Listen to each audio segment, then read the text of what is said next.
Hi friends, welcome to the channel. இந்த வீடியோவில் நம்ம வந்துட்டு 2017 ரிலீஸ் ஆன தி ரிச்சுவல் படத்தை பற்றி தான் பார்க்க போகிறோம். ஃபர்ஸ்ட் பற்றி கதையை பற்றி பார்த்துடலாம். ஒரு 5 ஃப்ரெண்ட்ஸ் பார்ல உட்காந்து சரக்கு அடிச்சுட்டு இருப்பாங்க. எல்லாம் மேரேஜ் ஆனவங்க தான், 35 வயசு மேலே எல்லாருக்குமே இருக்கும். அவங்க என்ன பிளான் பண்ணுறாங்கன்னா, நம்ம வெளியே போய் ரொம்ப வருஷம் ஆகுது, நம்ம 5 பேர் மட்டுமே எங்கே ஹைக்கிங் போகலாம், ட்ரிப்பு போகலாம் பிளான் பண்ணிட்டு இருக்காங்க. அப்போ அந்த 5 பேருமே டிஃப்ரெண்டாக ஊர் பேர் சொல்லிகிட்டே இருக்காங்க. இப்போ பார் முடிச்சுட்டு வெளியே வராங்க. நடந்து வந்துட்டு இருக்கும் போது ஒரு லிக்கர் ஷாப்புக்கு வந்து 2 ஃப்ரெண்ட்ஸ் உள்ளே போகிறாங்க. உள்ளே போயிட்டு வாட்கா வாங்குறாங்க. வாட்கா வாங்கிட்டு பேசிகிட்டே இருக்காங்க. பேசிட்டு இருக்கும்போது ஒரு விஷயம் நோட் பண்ணுறாங்க.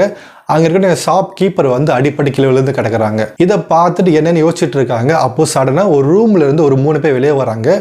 அதில் 2 பேர் வந்து திருடாங்க. ஒரு வந்து ஷாப் மேனேஜர். அந்த திருடன் கையில் வந்து கன்னும் கத்தியும் இருக்குது. இதை பார்த்து அந்த 2 பேரில் ஒருத்தர் மட்டும் அந்த சூப்பர் மார்க்கெட்டில் வந்து அந்த பொருள் அடிக்க வச்சிருப்பாங்க இல்லையா, அதுக்கு பின்னாடி போய் ஒளிஞ்சிக்கிறாரு. இப்போ அந்த 2 திருடங்க வந்துட்டு தனியாக நிற்கிற அந்த ஃப்ரெண்டை பார்த்துட்டு அவங்க கிட்ட போயிட்டு உடைய பொருள் எடுத்துக்கூடு, வாட்சை கழட்டி கொடு, ஃபோனை கொடு, காசோடு மிரட்டிட்டு இருக்காங்க. அப்படி மிரட்டிட்டு இருக்கும் போது பார்த்தீங்கன்னா, இங்கேருந்து பின்னாடி ஒளிஞ்சிட்டு இருக்கக்கூடிய ஃப்ரெண்டை வந்து திரும்பி பார்க்குறாரு. அவருமே இவரை பார்க்குறாரு. பார்த்துட்டே இருக்கும்போது அவன் திரும்ப மிரட்டுறான். உன்னுடைய ஃபோனை கூட உன் பர்ஸை கூட மிரட்டிட்டு இருக்கான்.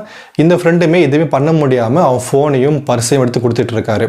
எல்லாத்தையும் கொடுத்து முடிச்ச போய் திரும்பி பார்க்குறான். எதுக்காக திரும்பி பார்க்குறாருன்னா, நீ ஒளிஞ்சிட்டு இருக்க விஷயம் வந்து இவங்களுக்கு தெரியாது, தயவு செஞ்சு எதை தான் ஒன்று பண்ணு, ஃபோன் பண்ணு, ஃப்ரெண்ட்ஸுக்கு கால் பண்ணு, போலீஸ் கால் பண்ணி, இல்லை நீயா இறங்கி வந்து சண்டை போட்டு என்னை காப்பாற்றுன்ற மாதிரி அவர் பார்த்துட்டு இருக்காரு. இப்போ என்ன பண்ணுறாங்கன்னா, இவர் கையில் வந்து அந்த வெட்டிங் ரிங்கு வந்து இருக்கும். அதை கழட்டி கொடுக்க சொல்லி மிரட்டுவாங்க. இவர் கழட்டி கொடுக்க முடியாது, என்னுடைய வெட்டிங் கழட்டி தர மாட்டேன்னு சொல்லி இவர் பிடிவாதம் பண்ணுறாரு. ஒளிஞ்சிக்கிட்டு இங்கே என்ன நடக்குது வேடிக்கை பார்த்துட்டு இருக்காரு. அப்போ அந்த 2 திருடங்களை ஒரு திருடன் வந்து கத்தி எடுத்துட்டு வந்து அவர் வாயில வெட்டிடுவான். ஸோ அந்த அதிர்ச்சி வந்து கீழே விழுந்துருவாரு. கீழே விழுந்துமே அந்த ஒளிஞ்சிட்டு ஒரு ஃப்ரெண்டை பார்த்து என்னை காப்பாத்துன்னு சொல்லி பார்ப்பாரு. ஆனால் அந்த ஃப்ரெண்டு வந்து கோலத்தனமா உட்காந்துக்கிட்டு வேடிக்கை மட்டும் பார்த்துட்டே இருப்பான். அந்த கத்தியத்தை வந்து அவன் மண்டையில வெட்டி அந்த சாவடிச்சு அந்த ஃப்ரெண்ட் செத்து போயிடுவாரு. இப்போ 6 மாசம் கழிச்சு அந்த 5 ஃப்ரெண்ட்ஸ் பிளான் பண்ணிருப்பாங்க இல்லையா, ஏதாவது ட்ரிப்பு போன ஹைக்கிங் போன பிளான் பண்ணிருப்பாங்க இல்லையா, அது மாதிரி அந்த இறந்து போன ஃப்ரெண்டு எங்கே போகணும்னு ஆசைப்பட்டாரோ அந்த இடத்துக்கு இந்த 4 பேரும் போவாங்க. 2-3 மலைகள் வழியாக ஏறி இறங்கி ஏதோ ஒரு இடத்துக்கு போய் உக்காந்துட்டு அந்த ஃப்ரெண்டுடைய ஃபோட்டோ வச்சு அங்கே வந்து இறுதி சடங்கு மாதிரி ஒன்று பண்ணி இப்போ அவர் மனசை வந்து நிம்மதியாக இருக்கும் சொல்லிட்டு அந்த 4 பேருமே ஹாப்பியாக இருக்காங்க. இறந்து போன ஃப்ரெண்ட் ஆசைப்பட்ட மாதிரி நம்ம வந்து சவுத் ஸ்வீடன் வந்துட்டோம் அப்படின்னு சொல்லி சந்தோஷமாக இருக்காங்க.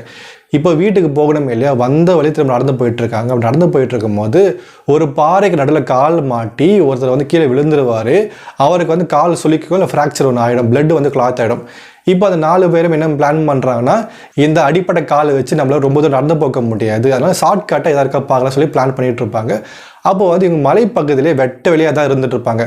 இப்போது அதில் ஒரு ஃப்ரெண்டு என்ன சொல்கிறாங்கன்னா, அந்த காட்டு உள்ளே நான் போகணும் வச்சு, ஏன் ஒரே ரோடு தான், அப்படி போனேன்னா